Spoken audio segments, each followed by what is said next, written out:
Hello everyone, welcome to study point account channel. Study point account চ্যানেলের এই ভিডিওতে আজ আমি তোমাদের সাথে ডিসকাস করব এসএসসি জিডির বিগত বছরের প্রশ্ন এবং বিগত বছরের প্রশ্নের সিরিজের এটা আমার 42 নাম্বার ভিডিও। ওকে, তো ভিডিও শুরু করার আগে তোমাদের কাছে রিকোয়েস্ট, ভিডিও ভালো লাগলে অবশ্যই লাইক করে দিও, শেয়ার করে দিও এবং চ্যানেলে নতুন হয়ে থাকলে চ্যানেলটিকে সাবস্ক্রাইব করে নিও। তো চলো শুরু করা যাক। আজকের প্রথম প্রশ্ন, আরাবল্লী পর্বতের সর্বোচ্চ শৃঙ্গটি অবস্থিত ড্যাশ। আরাবল্লী পর্বতের যে সর্বোচ্চ শৃঙ্গ সেটি কোথায় অবস্থিত? এসএসসি জিডি 2021 সালের প্রশ্ন।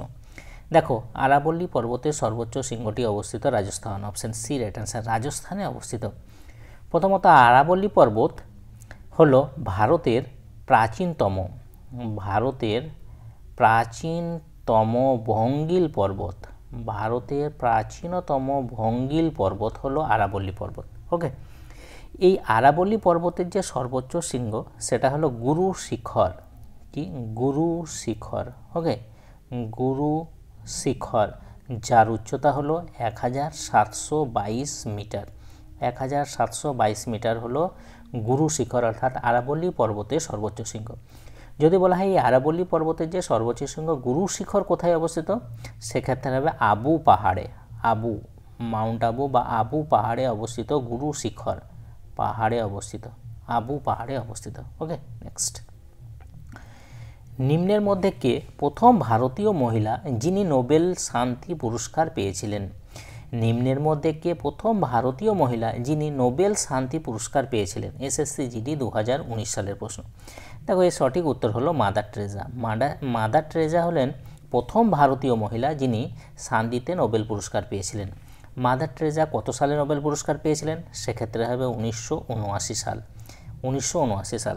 এছাড়া মাদার টেরেসা ভারতরত্ন পুরস্কার পেয়েছিলেন। ভারতরত্ন পুরস্কার পেয়েছিলেন। ভারতরত্ন পুরস্কারও পান। সেক্ষেত্রে কত সালে ভারতরত্ন পুরস্কার কত সালে পেয়েছেন? 1980 সালে। 1980 সালে তিনি ভারতরত্ন পুরস্কার পান এবং নোবেলের শান্তিতে নোবেল পুরস্কার পেয়েছিলেন 1979 সালে। ওকে, এছাড়া এই যে সরোজিনী নাইডু হলেন ভারতের প্রথম মহিলা রাজ্যপাল। ভারতের প্রথম মহিলা রাজ্যপাল যদি বলা হয়, মহিলা রাজ্যপাল, ভারতের প্রথম মহিলা রাজ্যপাল হলেন এই সরোজিনী নাইডু। তিনি প্রথম কোন রাজ্যের রাজ্যপাল হয়েছিলেন? উত্তরপ্রদেশ, ইউপি রাজ্যপাল হয়েছিলেন। ওকে, এছাড়া সরোজিনী নাইডু হলেন আইএনসি অর্থাৎ ইন্ডিয়ান ন্যাশনাল কংগ্রেস, আইএনসির প্রথম ভারতীয় মহিলা সভাপতি। প্রথম মহিলা সভাপতি বললে অ্যানি বেসান্ট, প্রথম ভারতীয় মহিলা সভাপতি বললে সরোজিনী নাইডু। এবং তিনি কোন সেশনে সভাপতিত্ব করেছিলেন? 1925 সালের কানপুর অধিবেশনে। 1925 সালে যে কানপুর অধিবেশন হয়েছিল সেখানে সরোজিনী নাইডু সভাপতিত্ব করেন। ওকে, এছাড়া ইন্দিরা গান্ধী ছিলেন ভারতের প্রথম মহিলা প্রধানমন্ত্রী এবং তিনি প্রথম মহিলা যিনি ভারতরত্ন পুরস্কার পান। প্রথম ভারতীয় মহিলা যিনি ভারতরত্ন অ্যাওয়ার্ড পেয়েছিলেন তিনি ইন্দিরা গান্ধী। এবং তিনি কত সালে ভারতরত্ন পুরস্কার পান? সেক্ষেত্রে হবে 1971 সাল। 1971 সালে তিনি ভারতরত্ন পুরস্কার পান। নেক্সট, ভারতের সংবিধানে কোন তফসিলে হিন্দি ভাষা অন্তর্ভুক্ত করা হয়েছে? ভারতের সংবিধানে কোন তফসিলে হিন্দি ভাষা অন্তর্ভুক্ত করা হয়েছে? দেখো, হিন্দি ভাষা অন্তর্ভুক্ত করা হয়েছে অষ্টম তফসিল, অপশন ডি রাইট অ্যান্সার। কারণ ভাষার সাথে সম্পর্কিত যে তফসিলটি সেটা হলো এই অষ্টম তফসিল। দেখো, আমাদের যে মূল সংবিধানে 14টি ভাষাকে স্বীকৃতি প্রদান করে, অর্থাৎ মূল সংবিধান 14টি ভাষাকে স্বীকৃতি প্রদান করেছিল। বর্তমানে যদি বলা হয় কতগুলি ভাষাকে স্বীকৃতি প্রদান করে, সেক্ষেত্রে হবে 22টি ভাষাকে স্বীকৃতি প্রদান করা হয়েছে। ওকে, তো প্রথমে ছিল বললাম 14টি ভাষা মূল সংবিধানে, পরে 21তম সংবিধান সংশোধনী যেটা হয়েছিল 1967 সালে। সেখানে কি হয়, সিন্ধি ভাষাকে অষ্টম তফসিলে অ্যাড করা হয়, 1 নম্বর। 2 নম্বর, পরে 71তম সংবিধান সংশোধনী কত সালে হয়েছিল? 1992 সালে। সেখানে কি হয়, যে কঙ্কনি, কঙ্কনি 1 নাম্বার, 2 নাম্বার মণিপুরি, মণিপুরি, কঙ্কনি, মণিপুরি ও নেপালি ভাষাকে অষ্টম তফসিলে অ্যাড করা হয়। নেপালি, নেপালি ভাষা, এই 3টি ভাষাকে অষ্টম তফসিলে অ্যাড করা হয়। ঠিক তারপরে 92তম সংবিধান সংশোধনী, 92তম সংবিধান সংশোধনী যেটা হয়েছিল 2003 সালে, 2003 সালে, সেখানে 4টি ভাষাকে অষ্টম তফসিলে অ্যাড করা হয়। সেগুলো কি কি? 1 number Santali, 1 number Santali, 2 number Maithili, Maithili, 3 number Bodo, Bodo, okay, এবং 4 নাম্বারে হচ্ছে ডোগরি, ডোগরি। এই 4টি ভাষাকে অষ্টম তফসিলে অ্যাড করা হয়েছিল 92তম সংবিধান সংশোধনী 2003-এ যেটা হয়েছিল। ওকে, তাহলে বর্তমানে কতগুলি ভাষাকে সংবিধানে স্বীকৃতি প্রদান করা হয়েছে? 22টি ভাষাকে সংবিধানে স্বীকৃতি প্রদান করা হয়েছে। নেক্সট, নিচের কোন নদীটি আরব সাগরে পতিত হয় না? নিচের কোন নদীটি আরব সাগরে পতিত হয় না? নর্মদা পতিত হয়, সবরমতী পতিত হয়, মান্ডবী পতিত হয়। যেটা হয় না সেটা হলো তুঙ্গভদ্রা। তুঙ্গভদ্রা নদী কিন্তু আরব সাগরে পতিত হয় না। তুঙ্গভদ্রা কার উপনদী? কৃষ্ণার উপনদী। ওকে, তো এই কৃষ্ণা, মোহনায় কৃষ্ণা নদীর সাথে মিলিত হয়েছে। তো এই তুঙ্গভদ্রা নদীর তীরে বিজয়নগর সাম্রাজ্য গড়ে উঠেছিল। বিজয়নগর সাম্রাজ্য সেটা কোন নদীর তীরে গড়ে উঠেছিল? এই তুঙ্গভদ্রা নদীর তীরে গড়ে উঠেছিল।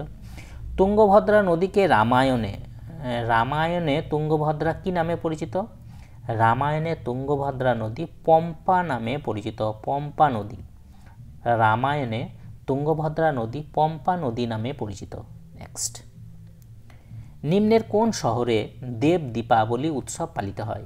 নিম্নের কোন শহরে দেব দীপাবলি উৎসব পালিত হয়? এসএসসি জিডি 2021 সালের প্রশ্ন, কিন্তু এই প্রশ্নটা আমি রেলের গ্রুপ ডি পরীক্ষাতেও বারবার দেখেছি যে নিম্নের কোন শহরে দেব দীপাবলি উৎসব পালিত হয়।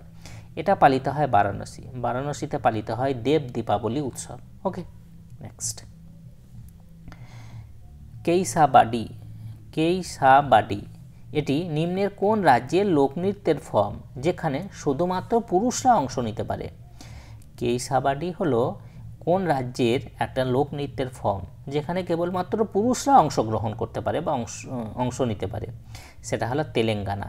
তেলেঙ্গানার একটা লোকনৃত্যের form. Option C right answer. নিম্নের কোনটি লৌহ ঘটিত খনিজ? নিম্নের কোনটি লৌহ ঘটিত খনিজ? এর সঠিক হলো ম্যাঙ্গানিজ। অপশন এ এর answer, manganese. Next, vitamin A এর অভাবে নিম্নের কোন রোগটি হয়? ভিটামিন এ এর অভাবে নিম্নের কোন রোগটি হয়? দেখো, ভিটামিন এ এর অভাবে যে রোগটি হয় সেটা হলো রাতকানা। রাতকানা, অপশন বি রাইট অ্যান্সার। রাতকানা রোগ হয় ভিটামিন এ এর অভাবে। এবং এই যে ভিটামিন এ, তার রাসায়নিক নাম কি? তার রাসায়নিক নাম হলো রেটিনল। রেটিনল হলো ভিটামিন এ রাসায়নিক নাম। ওকে, রিকেট রোগ কোন ভিটামিনের অভাবে হয়? ভিটামিন ডি এর অভাবে হয়। এবং ভিটামিন ডি এর যে রাসায়নিক নাম সেটাকে বলা হয় ক্যালসিফেরল। ক্যালসিফেরল হলো ভিটামিন ডি এর রাসায়নিক নাম। ওকে, এছাড়া স্কারভি, স্কারভি রোগ কোন ভিটামিনের অভাবে হয়? ভিটামিন সি এর অভাবে হয়। এবং ভিটামিন সি এর যে রাসায়নিক নাম সেটা হলো অ্যাসকর্বিক অ্যাসিড। অ্যাসকর্বিক অ্যাসিড হলো ভিটামিন সি এর রাসায়নিক নাম। ওকে, যার অভাবজনিত রোগ হলো একটা স্কারভি রোগ। নেক্সট, নিম্নের কোনটি সম্রাট অশোক সম্পর্কে সত্য নয়? নিম্নের কোনটি, অর্থাৎ কোন স্টেটমেন্টটি সম্রাট অশোক সম্পর্কে সত্য নয়? দেখো, সম্রাট অশোক মৌর্য রাজবংশের অন্তর্ভুক্ত ছিলেন, এটা ঠিক। সম্রাট অশোক যে সাম্রাজ্য স্থাপন করেছিলেন তা তার পিতামহ দ্বারা প্রতিষ্ঠিত হয়েছিল, এটাও ঠিক। তার পিতামহ ছিলেন কে? চন্দ্রগুপ্ত মৌর্য। 3 নম্বরে, অশোক পৃথিবীর ইতিহাসে একমাত্র রাজা যিনি যুদ্ধে জয়লাভের পর বিজয় ত্যাগ করেছিলেন, এটাও ঠিক। তাহলে উপরের 3টেই ঠিক। তাহলে যেটা সত্য নয় সেটা হলো যে অশোকের বিরোধিতা করেছিলেন চাণক্য নামে একজন জ্ঞানী ব্যক্তি, এটা কিন্তু ঠিক নয়। তাহলে এর যে সঠিক উত্তর সেটা হলো অপশন ডি, কারণ অশোকের বিরোধিতা করেছিলেন চাণক্য নামে একজন জ্ঞানী ব্যক্তি, এটা কিন্তু ভুল স্টেটমেন্ট। নেক্সট, লোহরী উৎসব প্রধানত কোন রাজ্যের সাথে সম্পর্কিত? লোহরী যে উৎসব সেটা প্রধানত কোন রাজ্যের সঙ্গে সম্পর্কিত? এটা প্রধানত পাঞ্জাবের সাথে সম্পর্কিত। পাঞ্জাব, পাঞ্জাবিদের যে ফসল কাটার উৎসব, পাঞ্জাবিদের ফসল কাটার যে উৎসব, ফসল কাটার উৎসব হলো এই লোহরি। ওকে, নেক্সট। নিম্নলিখিত কোন বছরে প্রধানমন্ত্রী উজ্জ্বলা যোজনা চালু হয়েছিল? নিম্নলিখিত কোন বছরে প্রধানমন্ত্রী যে উজ্জ্বলা যোজনা সেটা চালু হয়েছিল? এটা হয়েছিল 2016 সালে। 2016 সালে প্রধানমন্ত্রী উজ্জ্বলা যোজনা শুরু হয়েছিল। নিচের কোন ইউরোপীয় দেশকে হাজার হ্রদের দেশ বলা হয়?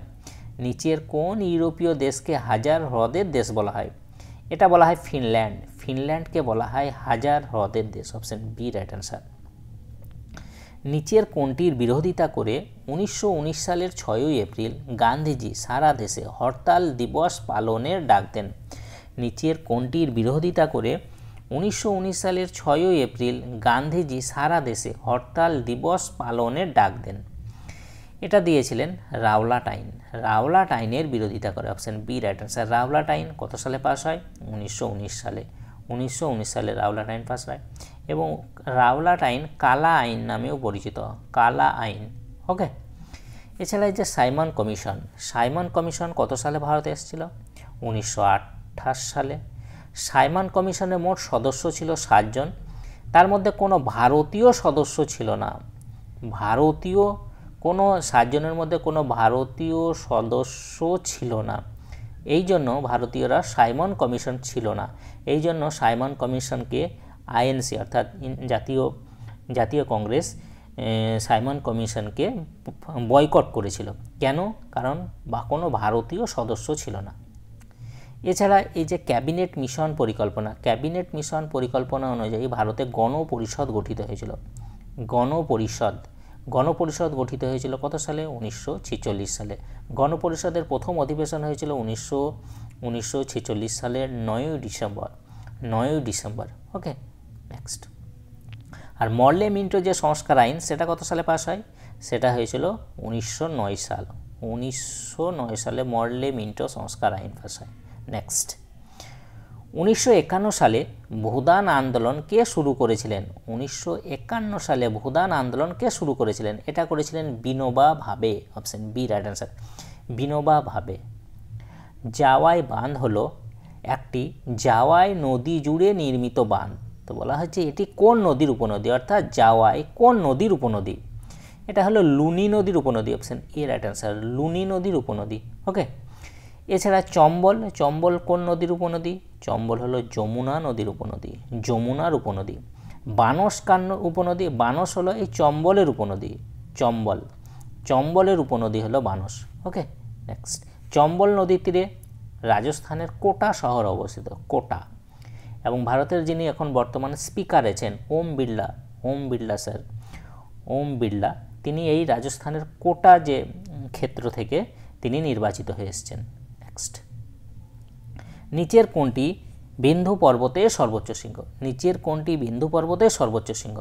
এটা হলো কালুমার চূড়া হলো বিন্ধু পর্বতের সর্বোচ্চ শৃঙ্গ। Option D right answer. Kalumar চূড়া। নেক্সট। পদ্মশ্রী পুরস্কারপ্রাপ্ত সিতারা দেবী কোন ক্ষেত্রে বিশেষ অবদানের জন্য পরিচিত? পদ্মশ্রী পুরস্কারপ্রাপ্ত সিতারা দেবী কোন ক্ষেত্রে বিশেষ অবদানের জন্য পরিচিত? তিনি কত্থক শাস্ত্রীয় নৃত্যের সাথে পরিচিত। Option A right answer. Kathak শাস্ত্রীয় নৃত্যের বিশেষ অবদানের জন্য তিনি পদ্মশ্রী পুরস্কার পেয়েছেন। কত্থক কোথাকার ক্লাসিক্যাল ডান্স? উত্তর ভারত, বিশেষ করে উত্তরপ্রদেশেরই ধরা হয়। নেক্সট। ভারতের সংবিধানের কোন অনুচ্ছেদটি কেন্দ্রশাসিত অঞ্চলগুলির প্রশাসনের সাথে সম্পর্কিত? ভারতের সংবিধানের কোন অনুচ্ছেদটি কেন্দ্রশাসিত অঞ্চলের প্রশাসনের সাথে সম্পর্কিত? এটা হলো অনুচ্ছেদ 239। অনুচ্ছেদ 239 কেন্দ্রশাসিত অঞ্চলের প্রশাসনের সাথে সম্পর্কিত। অনুচ্ছেদ 368 কিসের সাথে সম্পর্কিত? অনুচ্ছেদ 368 কিসের সাথে সম্পর্কিত? দেখো, অনুচ্ছেদ 368 সাংবিধানিক সংশোধনী এটার সাথে সম্পর্কিত। সাংবিধানিক যে সংশোধনী তার সাথে সম্পর্কিত 368 নাম্বার আর্টিকেল। এবং সংবিধানের যে সংশোধন পদ্ধতি, সংবিধান সংশোধন যে পদ্ধতি কোন দেশ থেকে নেওয়া হয়েছে? দক্ষিণ আফ্রিকা থেকে নেওয়া হয়েছে সংবিধান সংশোধনীর যে ধারণা সেটা। নেক্সট। নিচের কোনটি ভিটামিন কে এর অপর নাম? নিচের কোনটি ভিটামিন কে এর অপর নাম? অর্থাৎ ভিটামিন কে এর যে রাসায়নিক নাম বা অপর নাম সেটা হলো phylloquinone. Option A right answer. Phylloquinone হলো ভিটামিন কে এর রাসায়নিক নাম বা ভিটামিন কে এর অপর নাম। ওকে, এই যে থিয়ামিন, থিয়ামিন হলো ভিটামিন B1 এর রাসায়নিক নাম। B1 এর রাসায়নিক নাম হলো থিয়ামিন এবং B1 এর অভাবে কি হয়? বেরি রোগ হয়।